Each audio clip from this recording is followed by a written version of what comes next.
안녕하세요.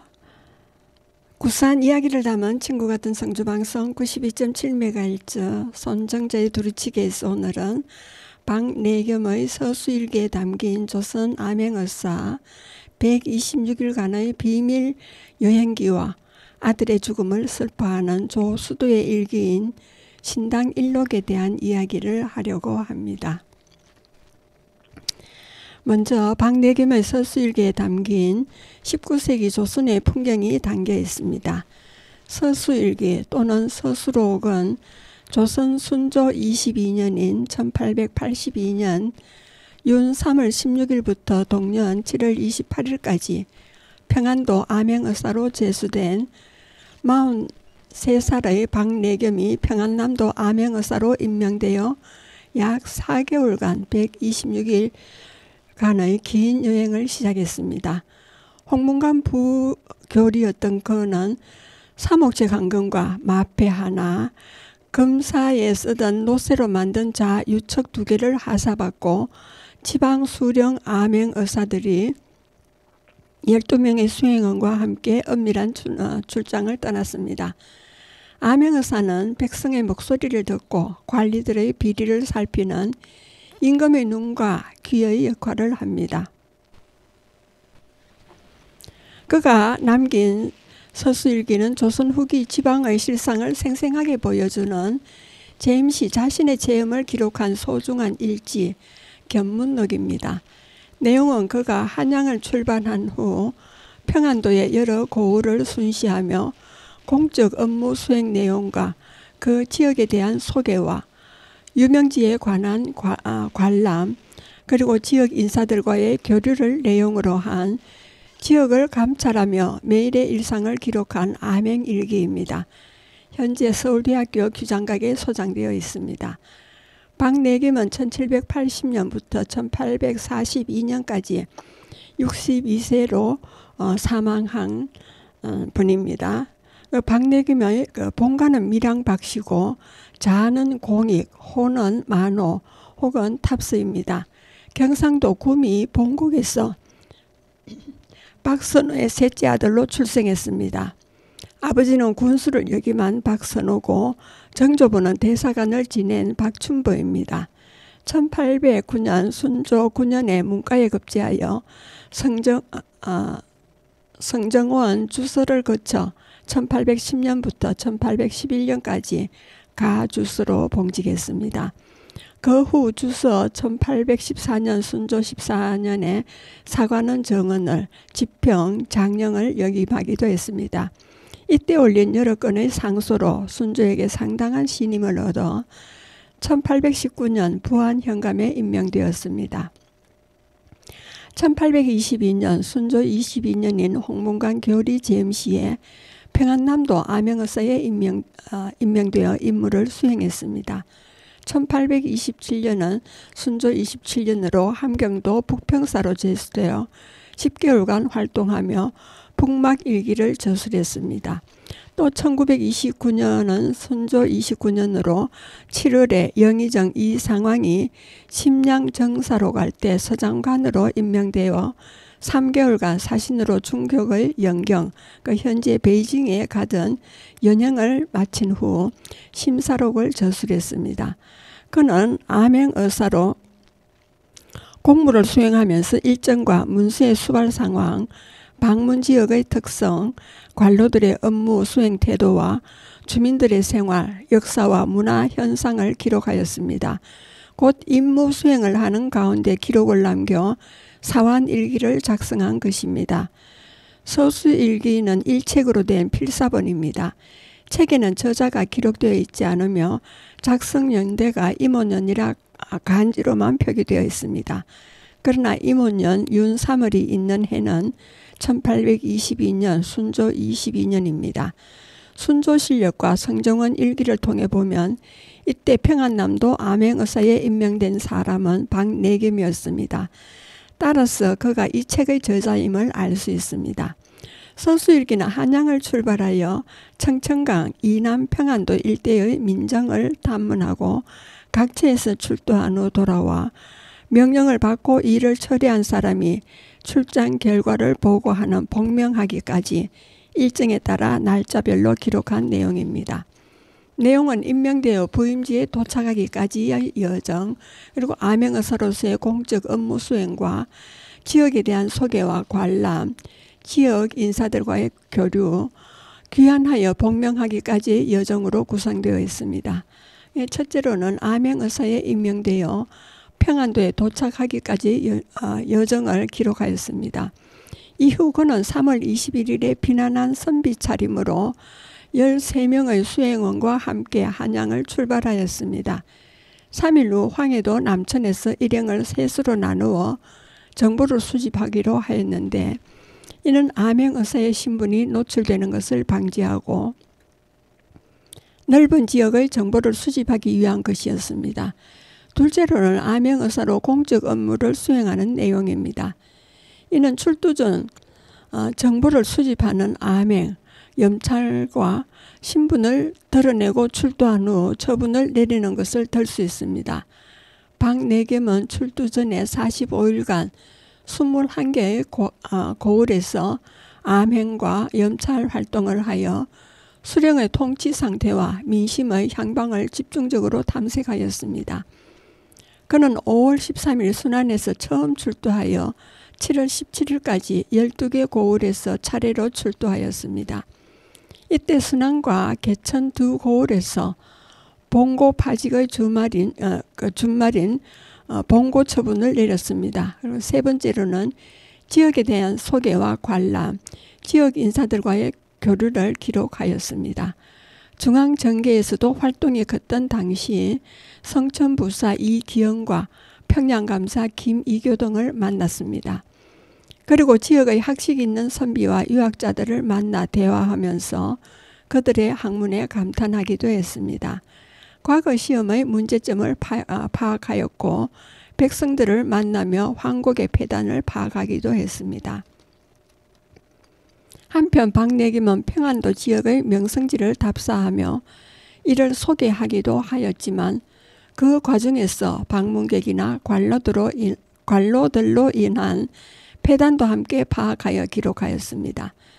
마지막으로 7월 18일에 귀환길에 올라 7월 28일에 복명하는 내용으로 이 책을 마무리합니다. 그리고 이 책에 대한 의의와 평가를 볼 때 서술일기는 관인으로서 특정 업무를 수행하는 가운데 보고 듣고 체험한 사실을 기록한 사환일기입니다. 이를 통해 조선 후기 관료 지식인의 현실 인식뿐만 아니라 19세기 조선의 사회상을 알 수 있습니다. 또 이 책은 19세기 전반의 암행의사의 실제 활동에 대한 연구에 중요한 자료이기도 합니다. 이 시기 정치, 경제뿐만 아니라 사회, 문화, 역사 등을 연구하는 자료로서 그 가치를 가지고 일기 문학작품으로도 그 중요성이 인정됩니다. 내용을 보면은 경상북도 구미 출신 문신인 박내김은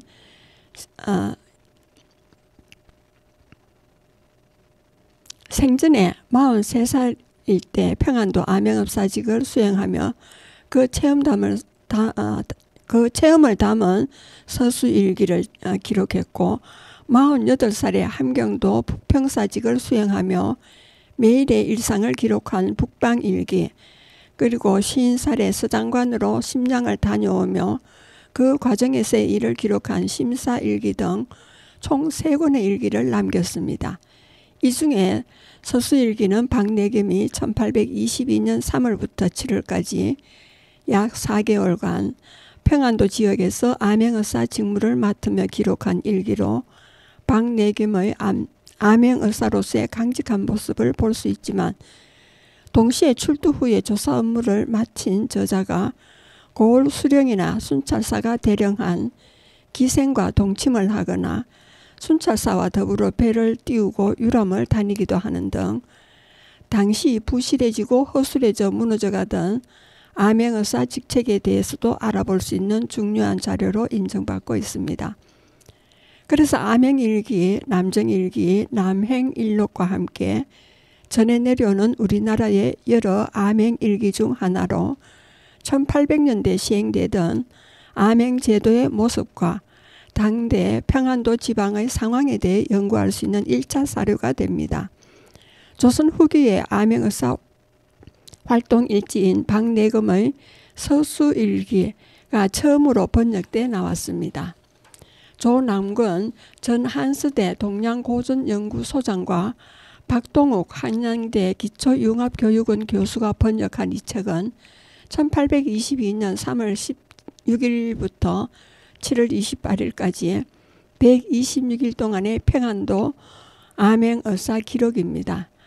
암행의사 박내겸은 126일 동안 모두 4,915리를 이동했습니다. 1리를 400m로 계산하면 약 2,000km를 이동한 셈으로 경부고속도로는 416km의 5배에 가까운 거리입니다. 말을 타거나 걸어서 하루 평균 약 40리, 16km, 많게는 120리, 48km를 가야 했습니다. 강행군을 하다 순직한 의사도 있었습니다. 암행에서 출두는 126일 동안 모두 8차례 했고 보름에 한 번꼴로 실행됐습니다. 보안상의 이유인 듯 지리적으로 가까운 인접 고을부터가 아니라 불규칙한 순서로 진행되었습니다. 주로 해 저물녘의 높은 문이나 관아의 문 앞에서 출두야를 외쳤고 고을 수령의 부재 여유는 크게 개의치 않았습니다. 암행의사의 주요 권한인 봉고 파직 중에서 관가의 창고를 잠가버리는 봉고만 2차례 이루어졌습니다. 보안 문제는 암행의사 업무 최대의 걸림돌이었습니다. 고령 수령이 옛 친구인 경우엔 신분 노출이 두려워 만나지 못했고 의심 많은 배사공이 자꾸만 캐물어 곤혹스러운 상황에 빠지기도 합니다. 그리고 사람을 많이 상대하는 기생들의 예리한 눈초리를 피하는 것은 더욱 어려웠습니다. 41살의 퇴役 방심은 30년간 화류계에 있으면서 수많은 사람을 보아왔다며 눈치가 빨라 그를 보고 떨어진 도포에 찢어진 신발 차림이지만 버젓한 걸음걸이로 들어온 걸 보니 예사분 같지 않소라고 하자 들통났다는 사실을 깨닫고 주랭랑을 놓기도 합니다. 이러한 만남이 모두 헛된 것은 아닙니다. 기생들은 각 지역의 소문과 실정을 가장 잘 아는 이들이었고 그들과의 대화는 지역 사정을 파악하는 데 큰 도움이 되기도 합니다.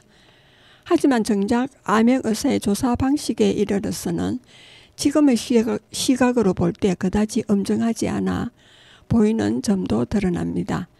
피감 기관장인 고을 수령으로부터 융숭한 대접을 받으며 유람선을 타고 시를 읊는 등 그가 소개한 기생과 동침한 일까지도 빠짐없이 기록했기 때문입니다. 그래도 암행의사의 효과가 없지는 않았습니다. 박내겸이 민가를 지나던 중 한 할머니가 우는 아이를 달래며 이렇게 말했답니다. 암행의사 온다 뚝 하더랍니다. 그가 이유를 묻자 노파는 의사가 암행한다는 말을 듣고 마을 관리들이 모두 덜덜 떨기 때문이라며 살기가 편해졌으니 자주 다녔으면 좋겠다고 말했다고 합니다. 죄를 다스리는 일에 앞서 죄를 억제하는 역할을 했던 것이 암행의사의 순기능이었다는 얘기입니다. 조선시대 암행의사들은 어땠을까요? 드라마 속 내용처럼 모든 불의를 척결하고 해결하는 만능 해결사였을까요? 다른 어떤 것보다 생생하고 실감나는 옛 암행의사의 모습을 담고 있습니다. 일자는 물론이고 날씨와 장소의 모습, 옛 명성지에 대한 감상, 해당 고을 수령의 성명 등을 주된 내용으로 일행을 배치하고 신분을 숨기는 등 일을 효과적으로 수행하기 위한 박내김의 눈물겨운 모습들이 흥미롭습니다. 책에는 그의 수기와 함께 그가 지나쳤던 고을의 지도나 사진 등을 수록해 이해를 돕기도 했습니다. 1834년에 예조 참판으로 있을 때 동부지사로 임명되어 2번 연행을 다녀왔습니다. 1837년부터 1840년까지 여러 관직을 제수받았으나 신병을 핑계로 사직했습니다. 저수로는 탐수 유고초와 만오 유고 등이 있습니다. 여러분은 지금 성주 FM 92.7MHz에서 손정자의 두루치기를 듣고 계십니다. 잠시 쉬었다 가겠습니다. 홍대건과 이지혜의 암행의사 출두요가 되겠습니다.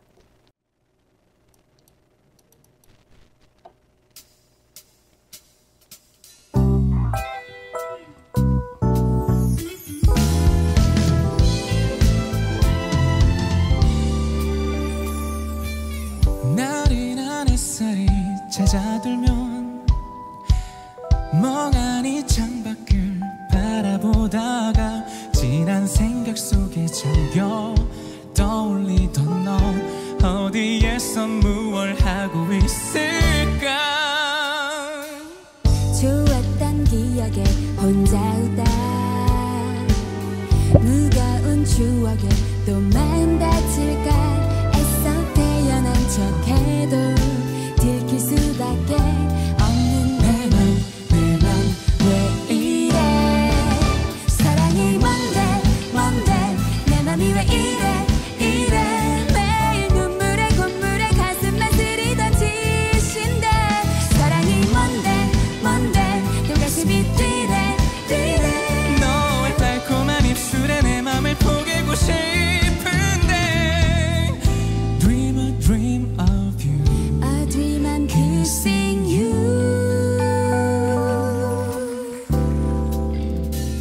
핑크빛 꽃잎이 흩날리고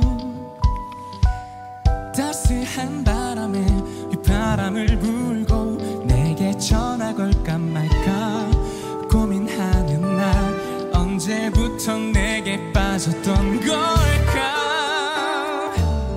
어젯밤 꿈속에 고백하고 온종일 전화는 쳐다보는데 애써 무심한 척해도 들킬 수밖에 없는 내 맘 왜 이래. 사랑이 뭔데 내 맘이 왜 이래 매일 눈물에 콧물에 가슴만 쓰리던 짓인데. 사랑이 뭔데 또 가슴이 뛰네. 너 달콤한 입술에 내 맘을 포개고 싶은데. Dream a dream of you. A dream I'm kissing you. 부끄러워 난 아무 말 못하고 멀어지는 널 잡지 못한 나는 정말 바보. 그래 나는 정말 바보인가 봐. 사랑이 뭔데 왜 이래 가슴만 아픈 짓인데. 사랑이 뭔데 또 뛰네. 사랑한다고 말을 해. 사랑이 뭔데 내 맘이 왜 이래 매일 눈물에 콧물에 가슴만 쓰리던 짓인데. 사랑이 뭔데 또 가슴이 뛰네. 너의 달콤한 입술에 내 맘을 포개고 싶은데. Dream a dream of you. A dream I'm kissing you. 예, 계속하겠습니다. 서수일기 차례를 보면은 1822년 윤달 3월 16일 암행의사로 임명되다. 3월 21일 첫날의 여정을 떠나다. 3월 22일 개성 땅을 지나다. 3월 23일 1년정에 가다. 3월 24일 가리탄에서 노인과 이야기를 나누다. 3월 25일 호로촌을 구경하다. 3월 26일 평안도와 황해도의 경계를 지나다. 3월 27일 온천물이 나오는 곳을 보다. 3월 28일 가창촌을 가다. 3월 29일 소경이 점을 쳐주다. 4월 1일 만유제를 보다. 4월 2일 성경에 사는 백성의 고초를 듣다. 4월 3일 빗속에 길을 나서다. 4월 4일 영광정에 오르다. 4월 5일 명정사에서 자다. 4월 6일 미친 사내를 만나다. 4월 7일 영광정 오는 사람을 보다. 4월 8일 무료한 4월 초파일 밤.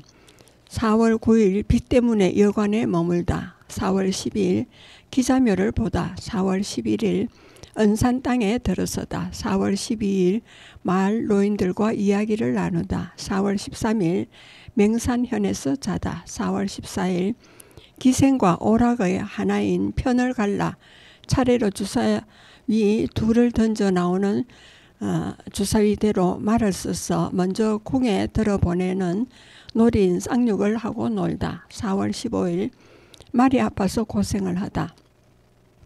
4월 16일 관서의 돌로 된 집들. 그리고 4월 17일 점쟁이가 점을 쳐주다.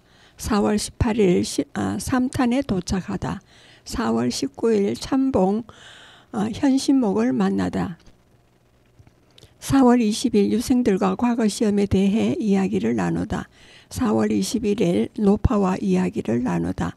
4월 22일 급교의 무리에게 신분을 밝히다. 4월 23일 염탐한 기록을 정리하다. 4월 24일 만경루에 오르다. 4월 25일 해주고을에 도착하다. 4월 26일 영유현에 들어서다. 4월 27일 옛 친구인 수령과 말 한마디 나누지 못하다. 4월 28일 백성들의 억울한 일을 목도하다. 4월 29일 사마에 도착하다. 5월 1일 진사 홍희규를 만나다. 5월 2일 보통문에서 일행들이 모두 모이다. 5월 3일 만수대에서 개형과 홍성구를 만나다. 5월 4일 일행이 많아 매우 조심하다. 5월 5일 백성들이 수령의 유임을 요청하다. 5월 6일 빗줄기가 세차서 유숙하다. 5월 7일 열파저에 오르다. 5월 8일 대동문에서 이기현과 만나다. 5월 9일 이기현 끝내 기생과 헤어지지 못하다. 5월 10일 신분을 속이고 원님을 만나다. 5월 11일 저녁에 평양 땅에 들어서다. 5월 12일 경난의 어머니 방심이 암행의사를 알아보다. 5월 13일 순안현에서 출두를 외치다. 5월 14일 중종조가 귀양 가던 곳을 찾아가다. 귀양 살던 곳을 찾아가다. 5월 15일 하루 종일 조사하다. 5월 16일 옛 친구를 조사하다. 5월 17일 관리들이 동태를 엿보다. 5월 18일 사마읍에 도착하다. 5월 19일 그대로 머물다. 5월 20일 기생과 잠자리를 가지다. 5월 21일 그대로 머물다. 5월 22일 황룡산성에 오르다. 5월 23일 평양에 들어와서 잠을 자다. 5월 24일 암적의 가게에서 자다. 5월 25일 신분이 드러날까 노심초사하다. 5월 26일 암행의사 출두를 외치다. 5월 27일 비가 내려 조사를 하다. 5월 28일 계속 조사하다.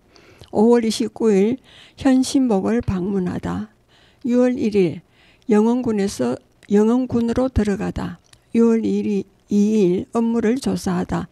6월 3일 기생들이 알아보지 못하다. 6월 4일 가창에서 잠을 자다. 6월 5일 암행의사의 행방을 묻는 사람을 만나다. 6월 6일 백상루에서 암행의사 출두를 외치다. 6월 7일 업무를 조사하다. 6월 8일 업무를 조사하다. 6월 9일 업무를 조사하다. 6월 10일 길 닦는 사람을 만나다. 6월 11일 의사 출두를 외치다. 6월 12일 서울에서 온 편지를 받다. 6월 13일 업무를 조사하다. 6월 14일 신분을 밝히고 정산현에 들어가다. 6월 15일 업무를 조사하다. 6월 16일 평양성 안에서 자다. 6월 17일 백마문에서 출두하다. 6월 18일 업무를 조사하다. 6월 19일 신분을 밝히고 성천으로 향하다. 6월 20일 부용을 만나다.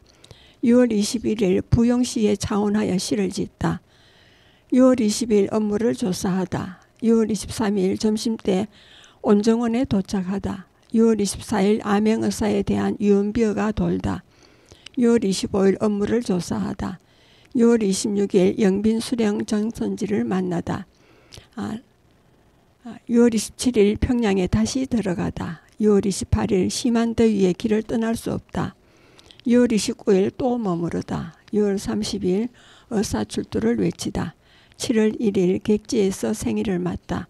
7월 2일 순찰사를 방문하고 돌아와 자다. 7월 3일 비가 심하게 내리다. 7월 4일은 서울의 괴질 소식을 듣다. 7월 5일 배를 정박시키다. 7월 6일 밤에 순찰사를 만나다. 7월 7일 순찰사를 만나다. 7월 8일 암행의사 탐문 때문에 비극적인 일이 생기다. 7월 9일 순찰사 보낸 기생과 동침하다. 7월 10일 평양의 이곳저곳을 구경하다. 7월 11일 순찰사와 부병로에서 온종일 놀다. 7월 12일 순찰사와 다경로에 올랐다가 새벽녘에 돌아오다. 7월 13일 비가 내려 순찰사와 달 구경 약속을 취소하다. 7월 14일 신분을 드러내고 다니다. 7월 15일 업무를 조사하다. 7월 16일 부용과 적병률을 낭송하다. 7월 17일 업무를 조사하다. 7월 18일 월파루에 올라 바라보다. 7월 19일 늙은이에게 여러 이야기를 듣다. 7월 20일 해서 지역의 수해를 목도하다. 7월 21일 고려 때의 유적을 두루 감상하다. 7월 20일 석주교를 찾아가다. 7월 23일 머물면서 장부를 수정하다. 7월 24일 서계와 별단을 정사하는 일을 시작하다. 7월 25일 머물러 있다. 7월 26일 머물러 있다. 7월 27일 머물러 있다. 7월 28일 상감을 뵙다 등 서수일기 암행의사의 생생한 발자취를 담고 있습니다. 날짜별 이것은 목록이고 내용은 상세히 기록했겠지요.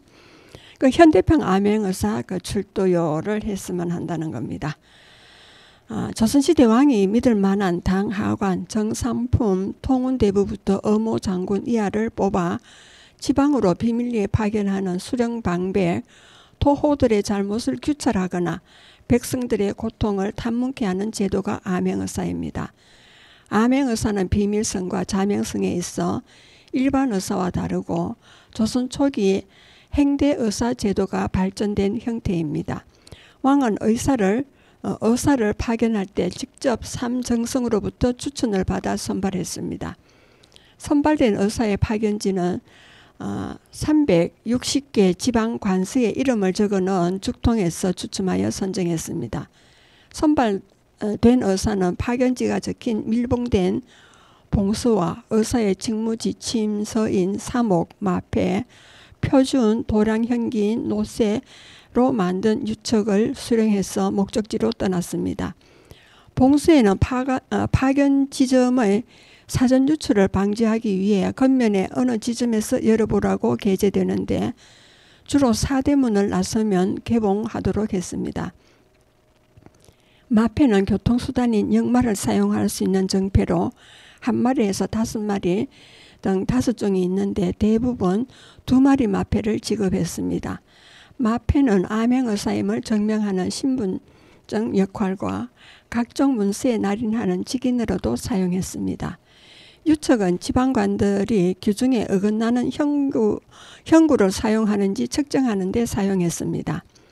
암행의사는 특성상 비밀성과 자명성이 중요하기 때문에 아래와 같이 운영되었습니다. 불시분견, 불시에 갑자기 각 지방으로 나누어 파견한다. 추생분견, 행선지는 추천으로 나누어 파견한다. 출가불의, 상대가 알지 못하도록 뜻밖에 나타나도록 한다. 폐의 발입, 남루한 복장을 한다. 제기선성, 행박이 미리 소문나지 않도록 한다. 성기도종, 따르는 무리를 소규모로 단속한다. 출입 열악, 마을을 드나들며 염탐한다. 연문정찰, 몰래 살펴서 알아낸다. 수령덕실, 수령의 잘잘못을 살핀다. 민생이병, 백성들의 이익이나 병들음을 살핀다. 향강호우, 적당히 처리하거나 권세 부리는 것을 살핀다. 신령발적, 빠뜨리지 말고 모조리 적발한다.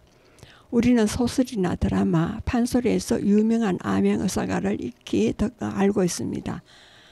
박문수와 이몽룡이 여기에 해당되는데 이몽룡은 작품상 허구의 인물이지만 실존 인물인 개서 성희승이 춘향전의 주인공입니다.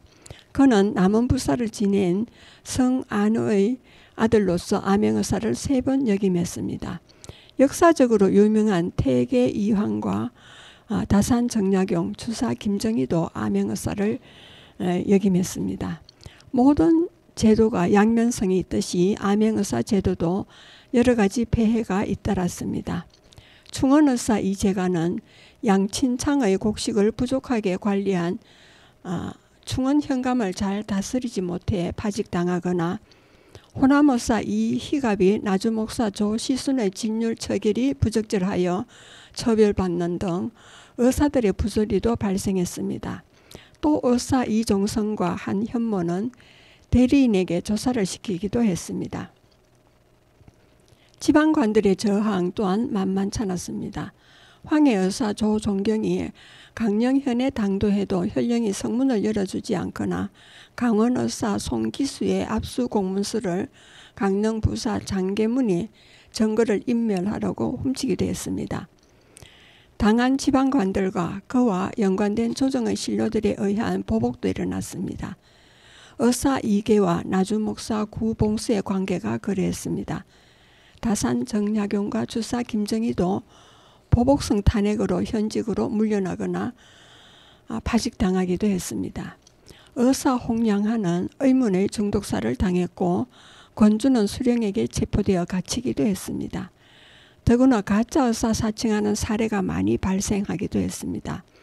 나주의 도적 김국보, 홍경래의 난때 유한순이 의사를 사칭했고 황해도에서는 박광복이 가짜 의사 노릇을 하다가 효수를 당하기도 했습니다. 지금 온 나라가 코로나 창궐로 숨이 막히고 사회적 거리두기 강화로 자영업자를 포함한 서민들의 삶이 얼마나 핍박한가. 그런데 맨날 검찰개혁, 공수처 설치 등 백성들의 삶과 동떨어진 짓거리나 하는 정치권의 신물이 납니다.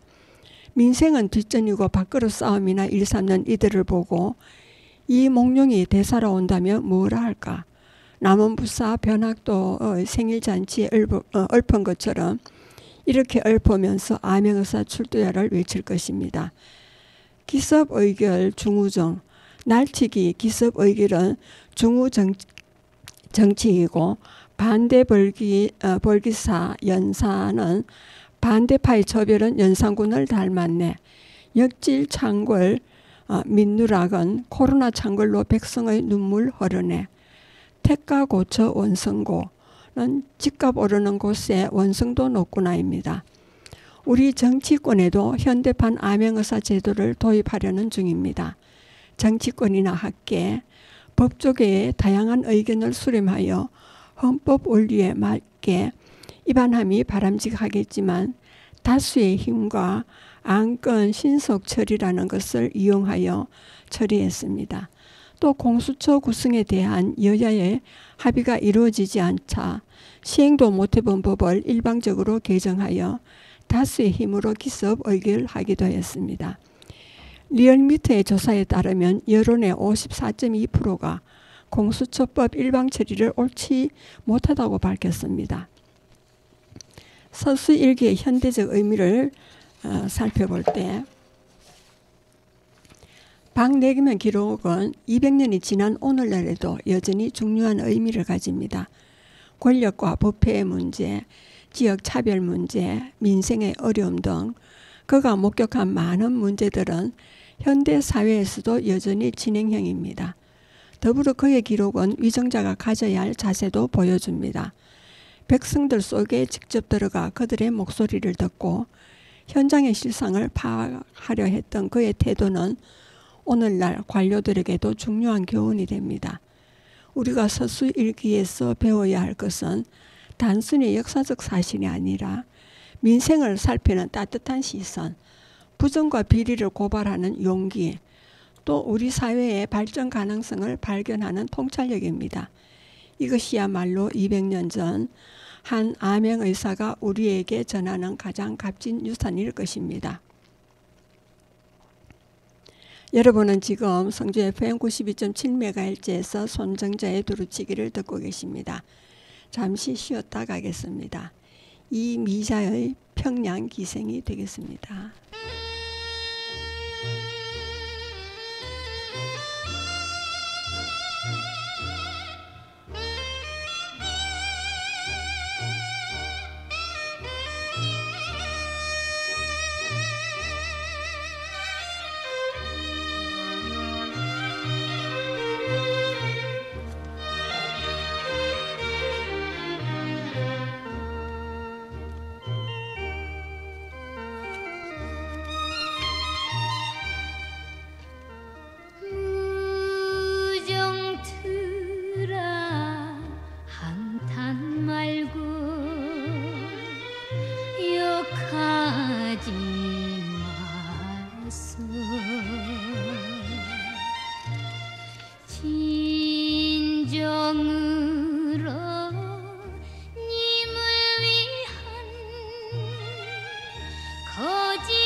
상국제 일고 또 비는 평양 기생 일편단심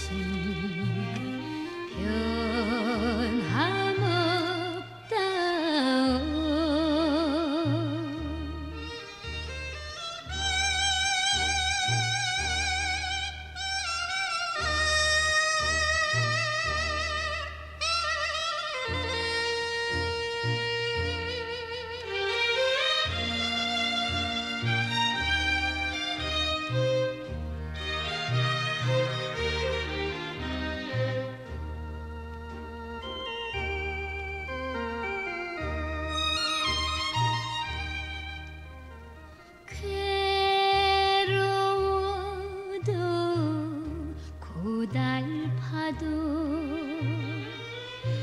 참아주세요.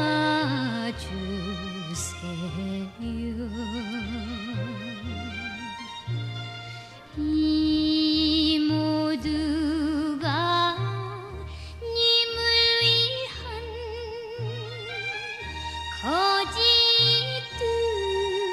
거짓들인데 행여나 버릴까봐 가슴 조이며 주야장 긴긴 밤을 홀로 세워도 평양 기생 일편단심 변함없다.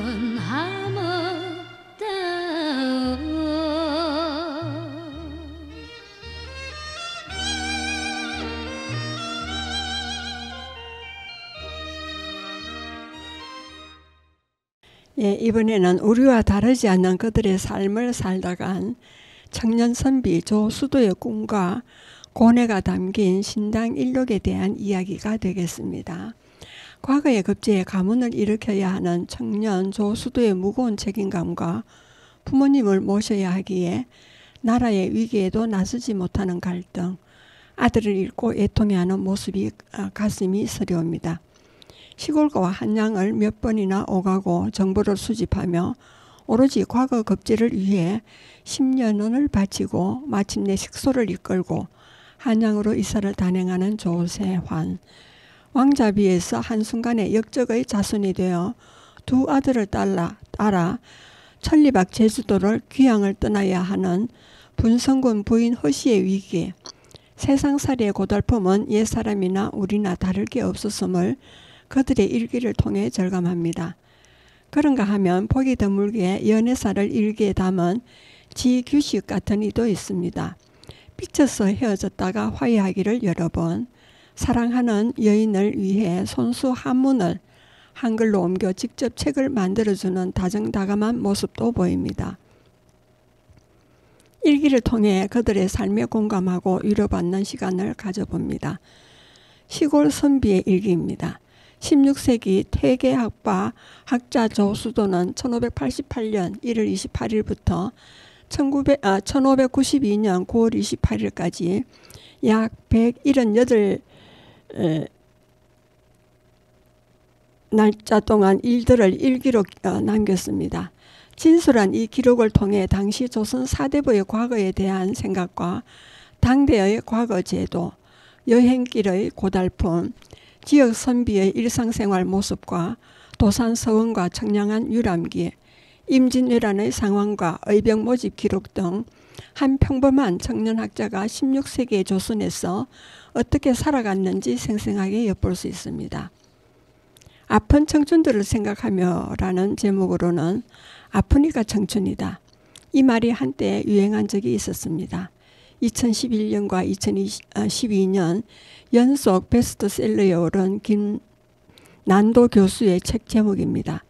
새롭게 시작하는 청춘은 언제나 도전과 이에 따른 아픔이 있기 마련이니 청춘을 감각적으로 표현한 것이라 하겠습니다. 미래가 안개로 가득 찬 채 불확실하고 하고자 하던 일도 시행착오를 거듭하기 일쑤입니다. 사랑도 만만치 않습니다. 내가 좋아하는 사람은 다른 사람을 좋아하고 가끔 내 취향이 아닌 사람이 자꾸 내게 뜨거운 시선을 보내기도 합니다. 그야말로 청춘의 길은 지뢰밭 사이에 놓인 좁은 길입니다. 전 교수로서 학생들과 상담을 하며 이런 것을 물어본다고 합니다. 전공이 적성에 잘 맞나요? 과제를 작성하는 데 어려움은 없나요? 이성 친구를 사귀는 데 어려움이 있나요? 관계를 개선하고 싶은 대상이 있나요? 그리고 진로나 졸업 후의 계획을 결정되었나요? 최근 스트레스를 경험하고 있나요? 기분이 처지거나 우울하지는 않나요? 죽고 싶은 생각이 들 때가 있나요? 이렇게 시작된 면담은 어떨 땐 매우 깊어지기도 합니다. 아픈 청춘을 어루만져야 하기 때문이죠. 조선시대 청춘들은 어떠하였을까? 사람살이가 과거에서 특별히 다를 수 없을 것이므로 당연히 아픈 청춘이 있었을 것입니다. 시작은 언제나 위대한 불안이 도사리고 있기 때문입니다. 이를 생각하면 오늘 우리는 임진왜란이라는 험난한 경험을 했던 한 선비를 만나고자 합니다. 그가 가졌던 꿈과 고뇌, 그 과정에서 느꼈을 아픔을 생각합니다. 조수도가 바로 그입니다. 그가 남긴 신당일록이라는 조그만 일기장이 있어 그의 고뇌와 좌절을 추적할 수 있습니다. 조수도의 꿈과 고뇌는 그의 본가는 함안이고 자는 경직, 호는 신당으로 처음 이름은 일도라였습니다.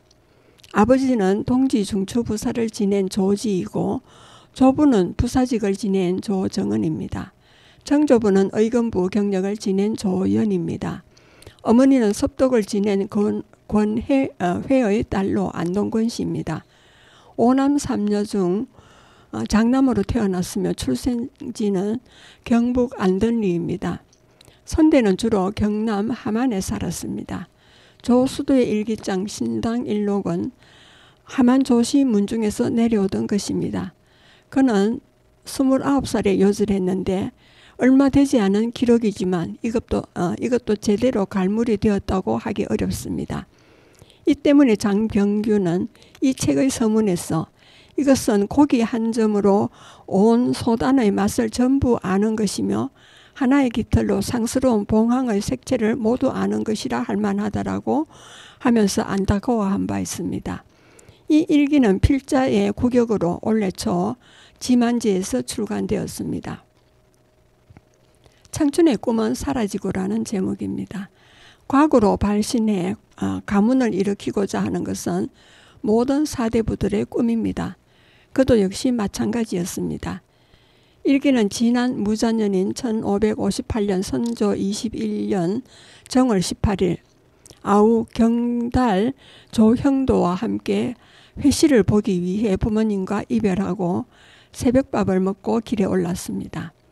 산인 항명 또한 따라왔다라 말로 시작한다.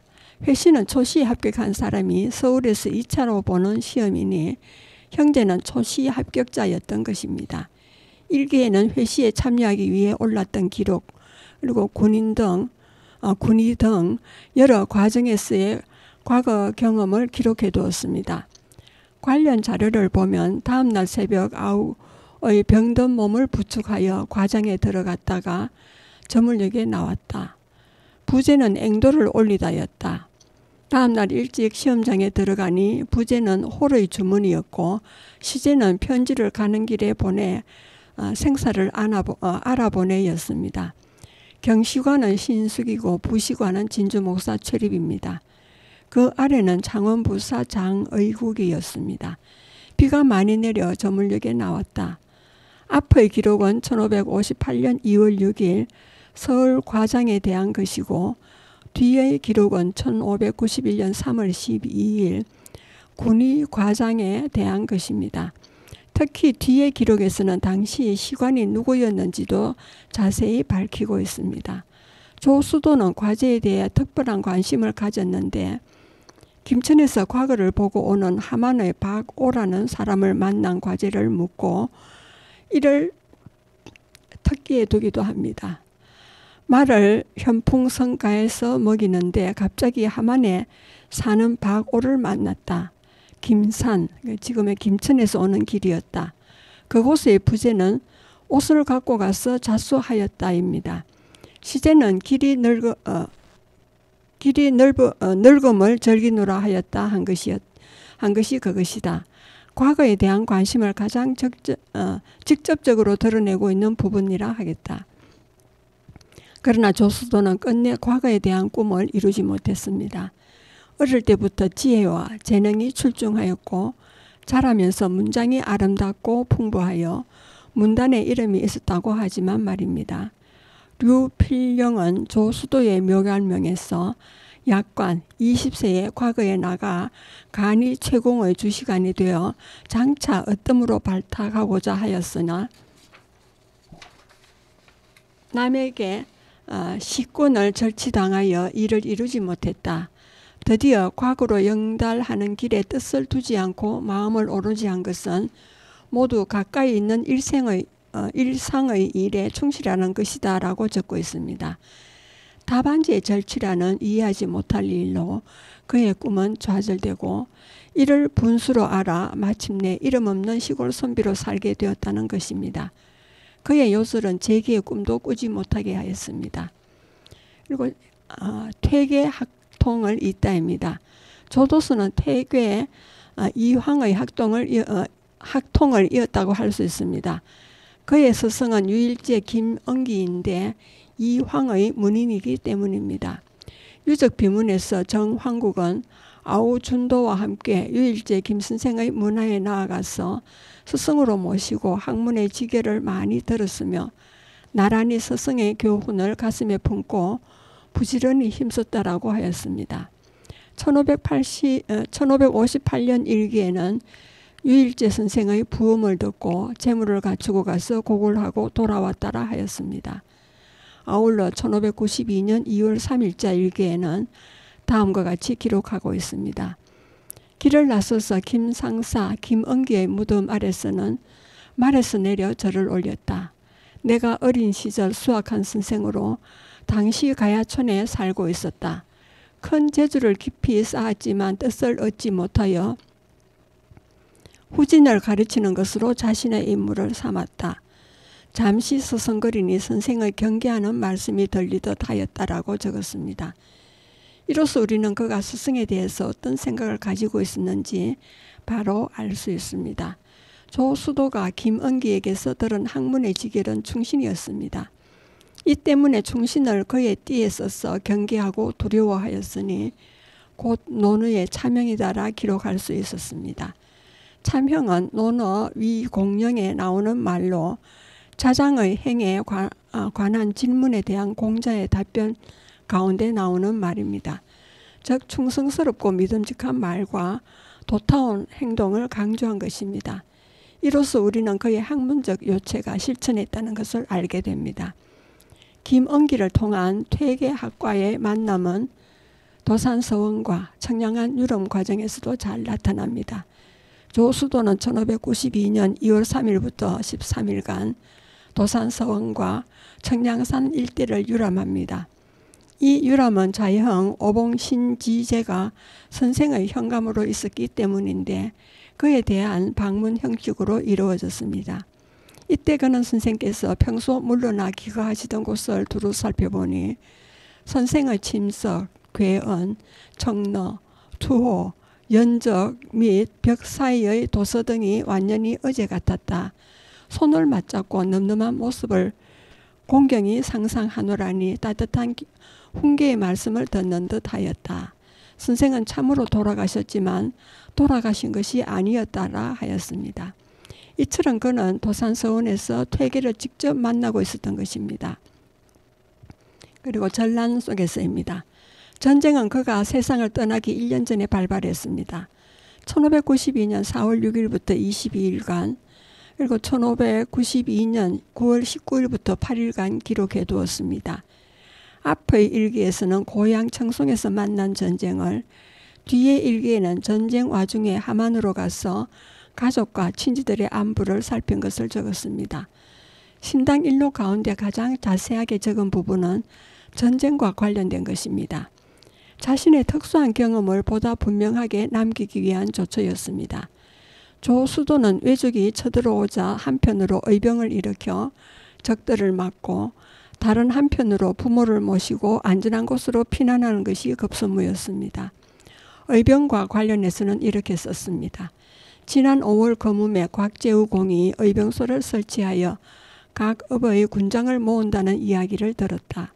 이때 아우 동도가 형도를 따라 의진에 들어갔다. 그러나 나는 아버지가 계셔서 차마 떠날 수 없었던 까닭에 울며 위로하면서 어버이를 모시는 일로 오직 나에게 있으니 너는 걱정하지 말라. 나라 일은 오직 너에게 있으니 나의 뜻도 함께 한다라 하였습니다. 이리하여 시를 엎조리며 위로하고 권면하며 아우를 보냈습니다. 이를 두고 후세 사람들은 조수도가 충효 양전을 이룩했다고 칭송한 바 있습니다. 신관조가 추모전기에서 충효를 온전히 한 성심은 신명에 바탕한 것이며 일월과 빛을 다툰 것이라 하겠다라 한 것이 그것입니다. 또 조수도는 1952년 4월 13일 부산과 다대포 함락, 4월 16일 언양과 양산 함락, 4월 21일 방어사 2일의 도주, 4월 22일 충주 함락 등 다급한 전황 소식을 전하며 부모님을 창곡, 회곡 등 안전한 곳으로 피신시키기도 합니다. 이 과정에서 그의 의병 모집과 군량미 조달 등에 지대한 관심을 보이면서 이를 위해 백병으로 노력하였습니다. 이루지 못한 청춘의 꿈입니다. 조수도는 충효를 온전히 하며 과장에 나가지만 여러 번 낙방했습니다. 28살에 자식을 하나 두지만 돌도 넘기지 못하고 세상을 떠납니다. 임진년에 외란이 일어나 양친을 모시고 이리저리 떠돌며 피신하는 등 천신만고 끝에 살아나지만 결국 1593년 29살의 나이로 요절하고 맙니다. 이에 대해 유필영은 조수도의 묘갈명에서 하늘로부터 선천적으로 타고난 품부받은 자질에 성실한 공부로 힘을 다했네. 수가 멀리 가지 못해 품은 대업을 마치지 못했네 라며 안타까워 마지 않았습니다. 아들이 죽은 지 1592년 9월 28일의 일기에 그의 일기도 여기서 끝이 납니다. 28일 밤에 갑자기 아들을 잃게 되었다.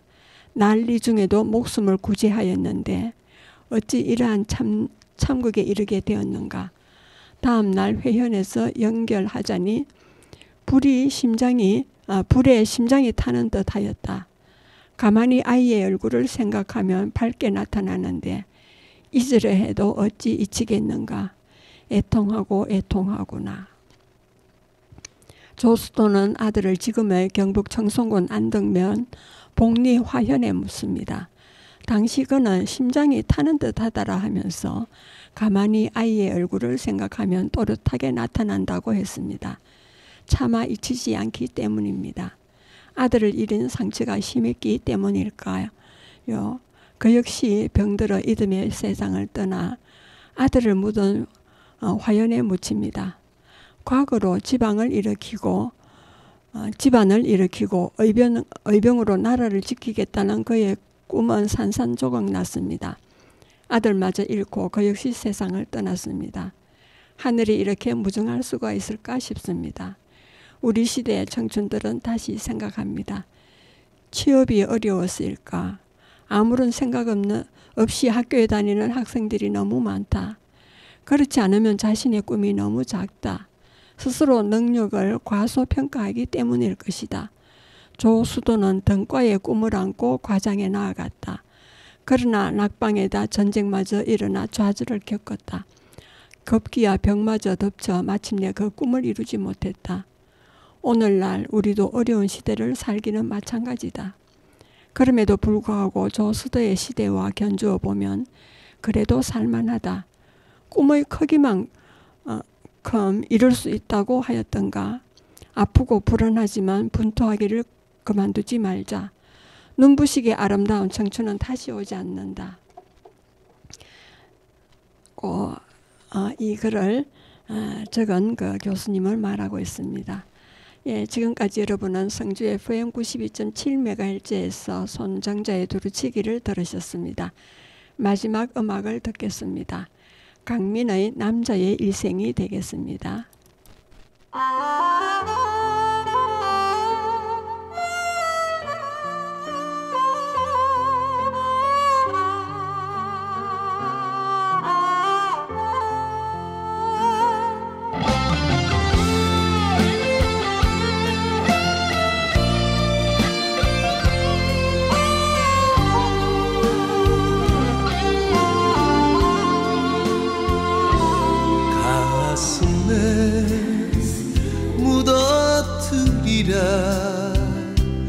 사나이 고독한 기사연을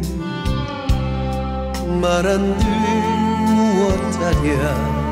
한숨만이 흐르는데 그냥 운명 속에 담아둬야지.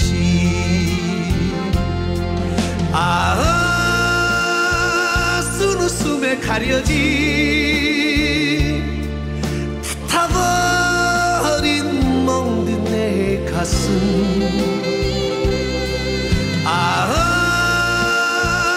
세월 속에 묻혀진 내 청춘의 외로운 고통. 남자의 일생 마지막 뜰에 서서 승리의 잔을 마시고 싶다.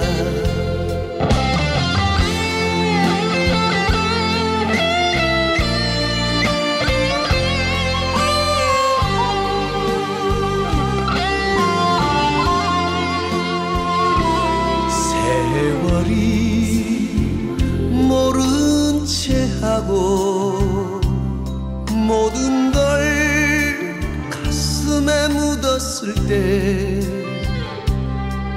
너무나 견디기 힘들었다. 그게 인생이라 알게 되었다.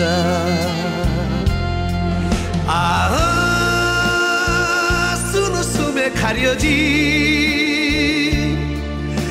타버린 멍든 내 가슴.